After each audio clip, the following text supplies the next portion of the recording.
Ravite Wellness Center, one-stop permanent solution for chronic diseases with integrated treatment.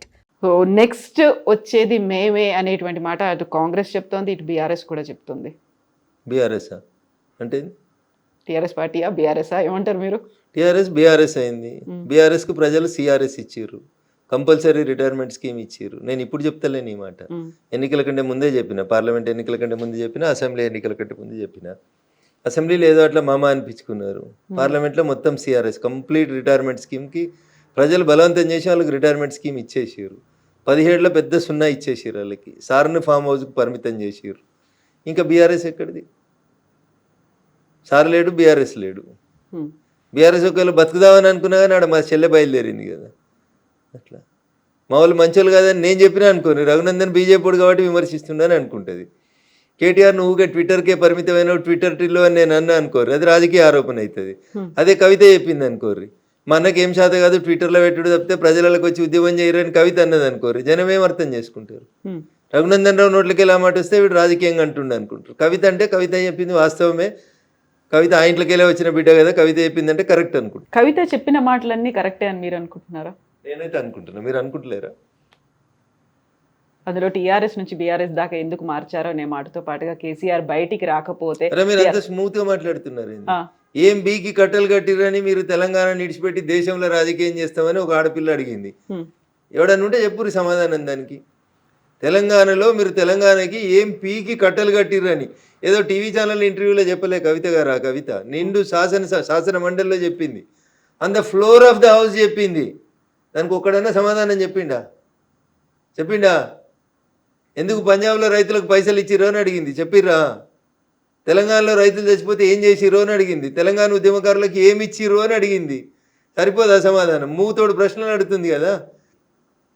Shankaramma అనేటువంటి మలిదశ తెలంగాణ ఉద్యమాన్ని మలుపు తిప్పినటువంటి సోదరుడు శ్రీకాంతాచారి తల్లిని టీఆర్ఎస్ ఎలియాస్ బీఆర్ఎస్ ఎట్లా వంచింది కవిత అంటే, ఇక్కడ గన్ పార్క్లో నిలబెట్టి కాల్ చేయాలి వాళ్ళని, 2 గన్మెన్లను పంపించి.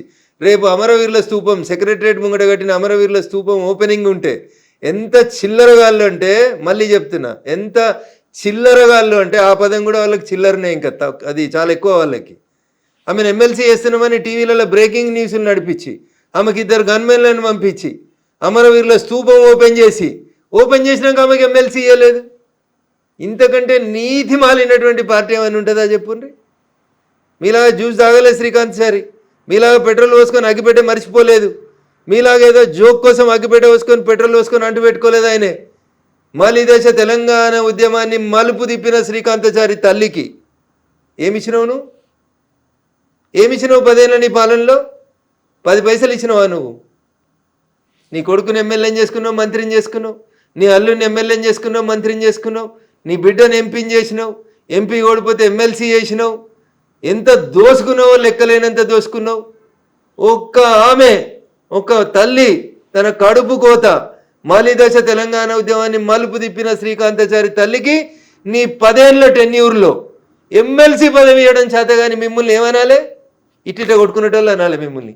ఆ పదం కూడా నా నోట్లకెళ్ళి అనడం దారుణం. ఇంకా ఏం బతుకులు అంటున్నా, ఎగిరెగిరి పడుతూ మాట్లాడతారు కదా. ఏం బతుకులు ఎప్పుడన్నా ఆలోచించిర్రా మీరు? శ్రీకాంతాచారి పెట్రోల్ పోసుకొని తగలబడుతుంటే మేము అందరం డిఆర్డిఓ దగ్గర నపోలోకి పోతే, నేను ఎట్లాగో చచ్చిపోతే నాకు తెలుసన్నా, తెలంగాణ వచ్చేదాకా కొట్లాడుండ్రే అని అడిగిండు మమ్మల్ని. వచ్చిండు కదా అదే రోజు ఈ కేటీఆర్ వచ్చిండు, అదే హరీష్ రావు వచ్చిండు. ఏమైంది మీకు? అన్నం తింటురా అసలు? ఆ తల్లికి ఎమ్మెల్సీ ఇవ్వడానికి మీకు కష్టమా? పక్క పార్టీలకు వెళ్ళి తీసుకొచ్చుకున్న దొంగలకు ఎమ్మెల్సీలు ఇస్తారు, రాజ్యసభలు ఇస్తారు, అమ్ముకుంటారు మీరు పదవుల్ని. కడుపు శోకం కంఠ శోష. శ్రీకాంత్ సార్ తల్లికి ఎమ్మెల్సీ ఇవ్వవా 10 ఏళ్ళల్లో? ఏం తప్పు అడుగుతురు? ఎవరు తప్పు అడుగుతురు? నీ బిడ్డను తీసుకొచ్చి ఆగమాగం ఎమ్మెల్సీ చేస్తావు కదా. శంకరమ్మని ఎందుకు చేయవు?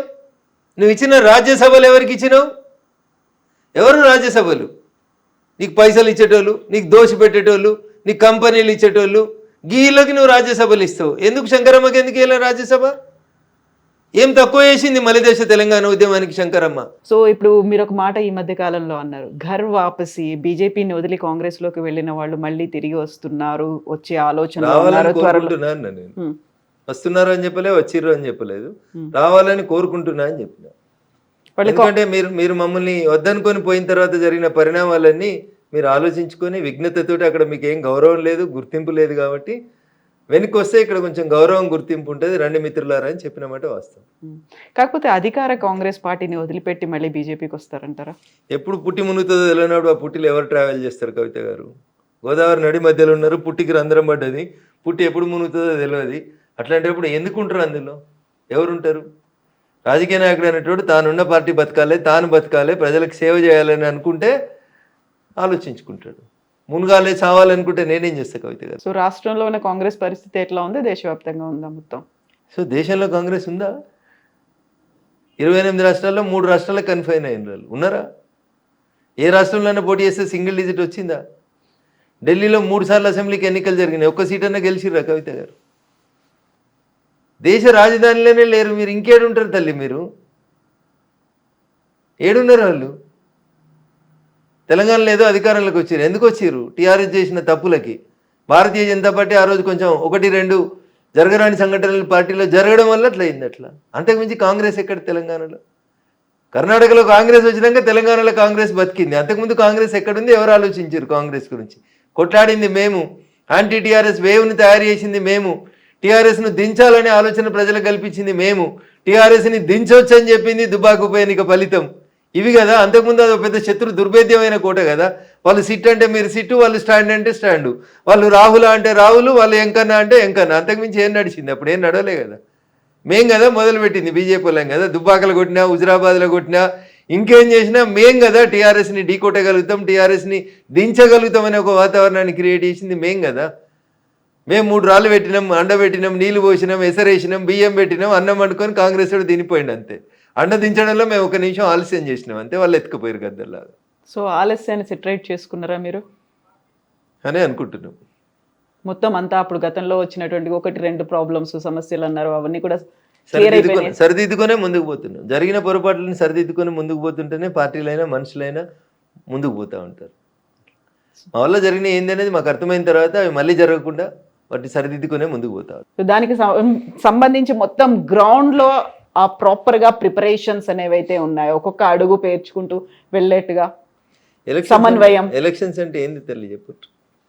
ప్రజలు తీసుకునే నిర్ణయం, ప్రజల్ని ప్రభావితం చేయాల్సినటువంటి అంశాలు ఏంది, చేస్తున్న అంశాలు ఏంది, ప్రజలకు మనం ఎట్లా దగ్గర కావాలి, ప్రజలకు మనం ఎట్లా మేలు చేయాలి, ప్రజల్ని ఎట్లా సేవ చేయాలి, ప్రజల మన్ననలు ఎట్లా పొందాలి. ఇంతకు మించి మీరు అనుకున్నట్టు మేము మందు వంచలేము, మేము పైసలు వంచలేము.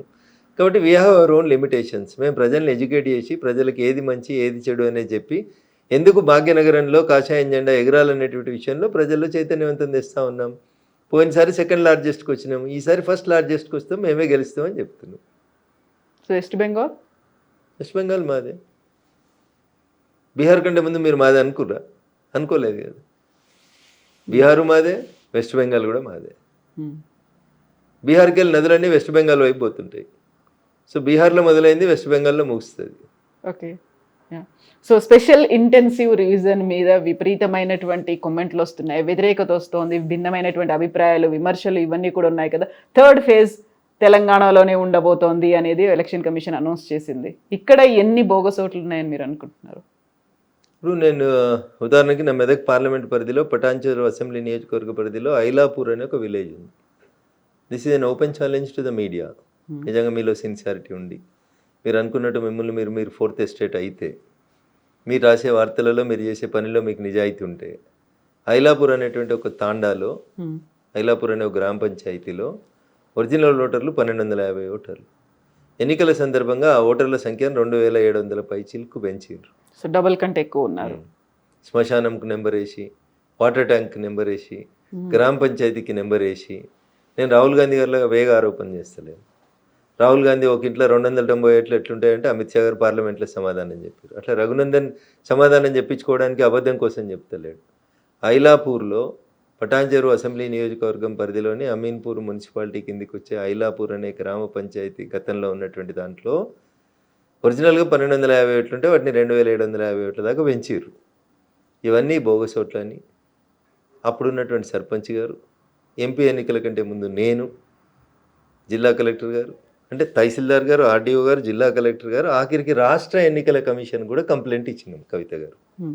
ఎప్పుడు ఎంపీ ఎలక్షన్. సో ఇవన్నీ కూడా జిహెచ్ఎంసీ ఎలక్షన్స్ ముందే అయితే జరగవు, నెక్స్ట్ రాబోయేటువంటి అసెంబ్లీ ఎన్నికల కోసమే జరుగుతాయి కదా. ఇప్పుడు వచ్చే ఫస్ట్ నుంచి ఏమి ఉన్నట్టుంది కదా, తెలంగాణలో కూడా ఏప్రిల్ 1 నుంచి ఏమి ఉన్నట్టుంది కదా సార్. జరుగుతుంది కంపల్సరీ, అన్ని రాష్ట్రాల్లో జరుగుతుంది, ఇక్కడ కూడా జరుగుతుంది. తెలంగాణ ఏం దానికి అతీతం కాదు, భాగ్యనగరం ఏం దానికి అతీతం కాదు, అంతటా జరుగుతుంది సార్, దేశవ్యాప్తంగా సార్ జరుగుతుంది. ఎవరికి ఇష్టమైనా కష్టమైనా జరుగుతుంది. సో హైదరాబాద్ కంటే భాగ్యనగరం అనడానికే మీరు ఇష్టపడతారా? ఇది భాగ్యనగరం కదా, ఒకప్పుడు భాగ్యనగరం, ఇప్పుడు కూడా భాగ్యనగరం, భవిష్యత్తులో కూడా భాగ్యనగరంగానే పేరు కొనసాగాలని కోరుకుంటాం. మారుతుందా మీ బీజేపీ వచ్చిన తర్వాత? మీ కాదు మన అన్నారు, తప్పకుండా మారుతుంది. నేను అనేది మీ బీజేపీ అన్నా, నేను మన బీజేపీ అని నేను అనలేను కదండి. మీ బీజేపీ వచ్చిన తర్వాత మన హైదరాబాద్ పేరు భాగ్యనగరంకి తప్పకుండా భాగ్యనగరం అయితే. అదొకటేనా?